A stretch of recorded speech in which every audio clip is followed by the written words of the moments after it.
Good morning, dear children. How are you all? Fine? Okay.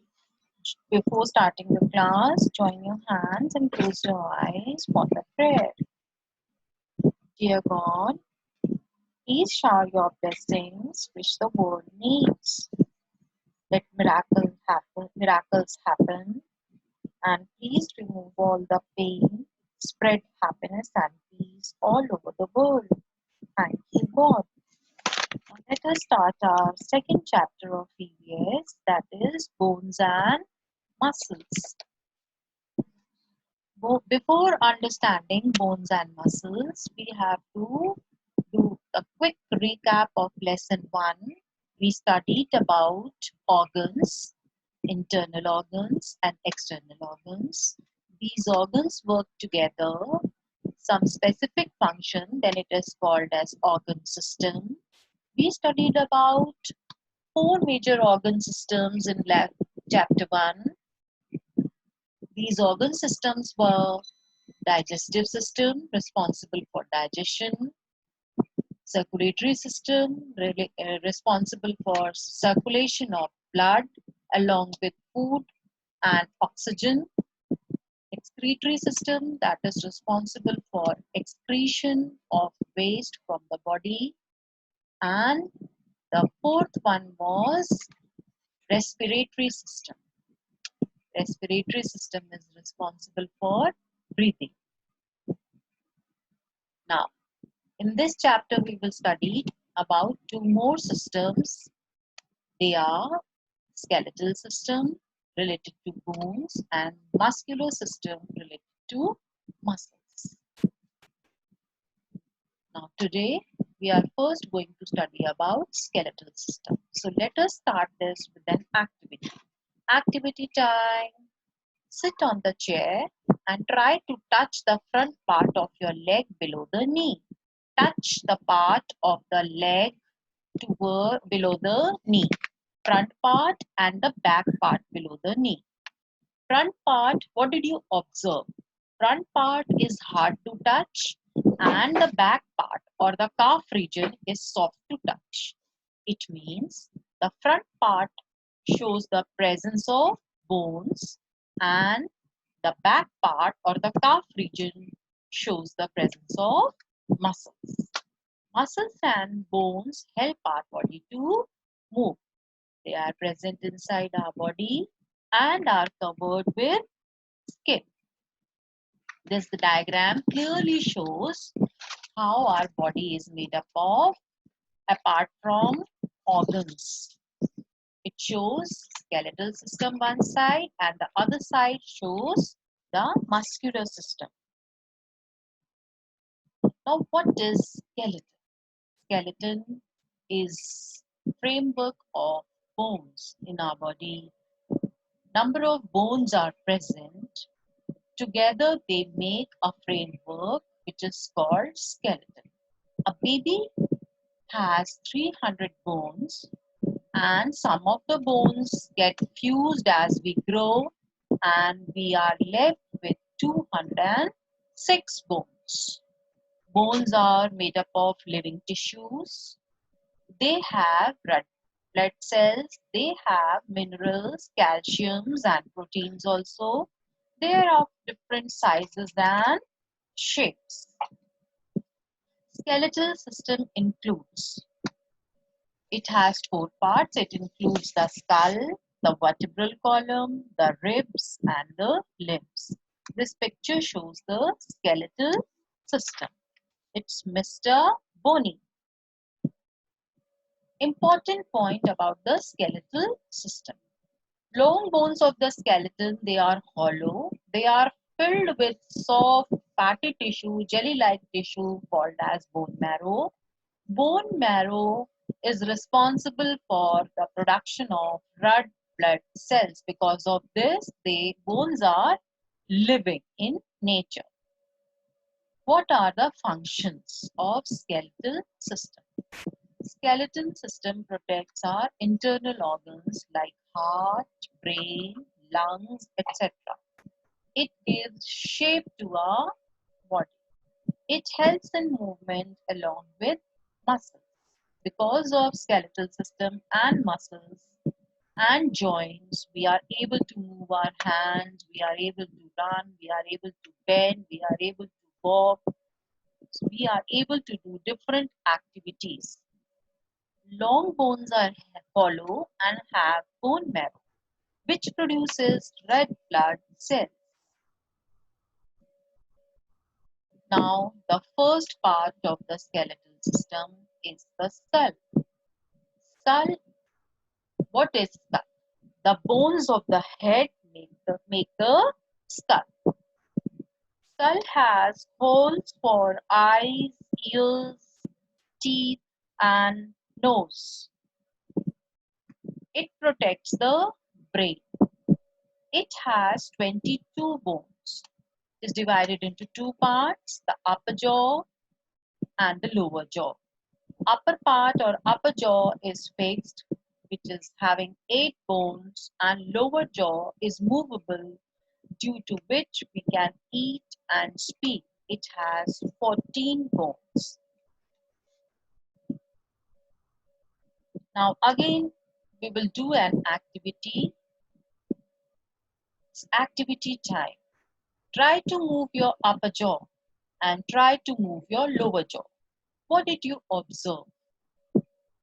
We are not able to move upper jaw because it is made up of immovable bones, and lower jaw, it is movable because bones are having joints which are movable. Now, second part of the skeleton system is the backbone or the vertebral column. It is also called as spine. Now, let us do an activity. It's activity time again. Sit straight on the chair. Your back should be straight.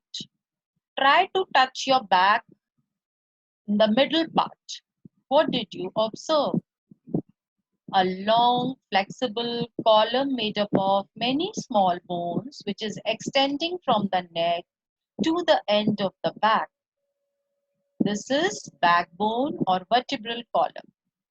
It has many small bones. Each small bone is called as vertebra, and together they are called as vertebrae.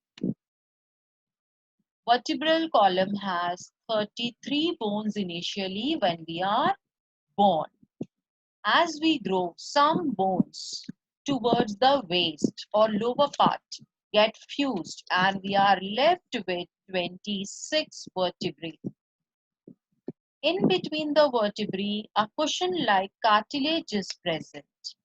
In between two vertebrae, cartilage is present. You can see in this picture, cartilage is shown with the blue color discs. It prevents the bones from rubbing. This picture clearly shows the structure of vertebral column. It is showing small vertebrae, which are 26 in number, and intervertebral discs or the cartilage. Now, each vertebra has a hole. It is hollow inside, and from this hole, a spinal cord passes through it. The spinal cord is protected in the vertebral column. Spinal cord is very important for all of us. You can see in this picture, it is of blue color. What is the importance of spinal cord?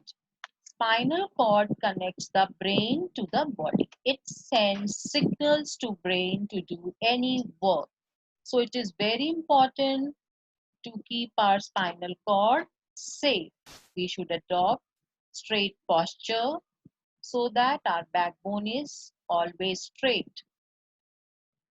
And because of the cartilage, we can move our back, we can twist our back, we can bend also because of the presence of cartilage in between the vertebrae. Now a quick recap regarding these parts. Skeletal system is made up of framework of bones. The parts are the skull, the vertebral column. These two parts we have studied. Now going to the other two parts, rib cage and limbs. What is rib cage?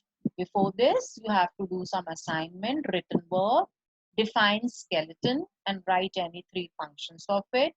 Name the parts of the skeletal system. The four parts you have to write down the names and revise lesson 1 work. Now starting with the rib cage, as the name explains, it's a cage-like structure made up of ribs.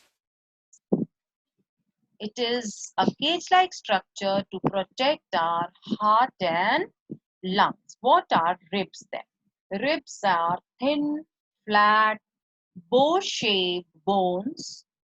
There are 12 pairs of ribs. They join the backbone at the back and the sternum or the chest bone in the front. The last two pairs are not attached to the chest bone. They are floating ribs because they are just attached towards the back with vertebral column bones or vertebrae, and towards the front side of the chest they are not attached with sternum. Now this diagram shows the structure of the rib cage, the sternum bone. Ribs are attached with sternum and the backbone. In the second picture, you can see the backbone and the sternum clearly. Sternum is the front bone and backside, the second picture, second part shows the vertebrae and the chest bone joint. Now floating ribs. In this picture, it is clearly shown that 10 pairs are not floating. The last two pair of ribs are floating ribs, which are mentioned here with the blue color. Now coming to the last part, the limbs, the fourth part. Limbs, we have two pairs of limbs, the forelimbs, which are called as arms, and the hind limbs called as legs. Let us study one by one each. The forelimb. Forelimb or the arms, we can divide it into three parts: the upper part, the lower part, and the hand and wrist. The upper part extends from shoulder to elbow, and from shoulder to elbow it finishes towards the lower arm. Lower arm extends from elbow to wrist, and the hand and the wrist are having 27 small bones. The bones of the shoulder are attached to our backbone with the help of a shoulder bone or pectoral girdle. Now the picture shows clearly the pectoral girdle. The first picture shows the pectoral girdle. It is like a fan-like structure which is attached with the upper arm. The upper arm, it has single bone called humerus. It provides strength for pulling and lifting. The lower arm, it has two bones called as radius and ulna. The wrist and the hand have 27 small bones. Coming to the hind limb, it is divided into three parts as the forelimb. The upper part is called the upper leg. It has the longest bone called femur or the thigh bone. It is the longest bone of our body. The lower leg, it has two bones like the lower arm called as tibia and fibula here. And there in the lower arm, we have radius and ulna. The third part of the hind limb is the ankle and foot. It has 26 small bones. The bones of the upper leg are attached to the backbone, which form pelvic girdle or hip bone. Now this diagram clearly shows the structure of hind limb. The middle part, it is showing the pectoral girdle. It is broad and it is made up of two bones, and then it is connected with the thigh bone or femur. Then again, the lower part has two bones, tibia and fibula, and the foot has many small bones. They are 26 in number. Recapitulation again. Ribs, there are 12 pairs, 10 are joined, and 2 pairs are floating ribs. They protect the lungs and the heart. We have 2 pairs of limbs, the forelimbs or the arms, which has pectoral girdle, humerus, radius ulna, wrist and hand finger bones. The hind limb is called as leg. It has pelvic girdle, femur, tibia and fibula bones, ankle and foot bones. Now, some written work. What is rib cage? Define and write the function of it. Name the longest bone of our body. Thank you. Have a nice day. Stay home. Stay safe.